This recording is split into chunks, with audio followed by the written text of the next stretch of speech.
திருச்சி கொண்டாட்டம் திருச்சி பின்னாடி பழம் பறிப்பாய் கோட்டமாரே ஆசுமுத்தாமாரே கண்ணால சிரிச்சா கண்ணால அணைச்சா பின்னால காலமாரிச்சா பட்டு கோட்டை அம்மாடு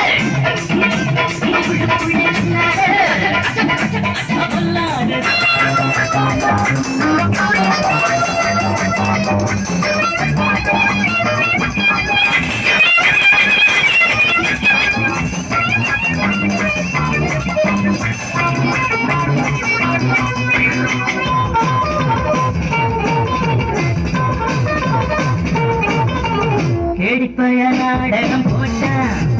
சோடி கேடி சம்மதம் கேட்டான் கேடிப்பய நாடகம் போட்டான் சோடி கேடி சம்மதம் கேட்டான் அம்மாடு வந்தாளே நம்பி அந்த ஆளு விட்டானே தம்பி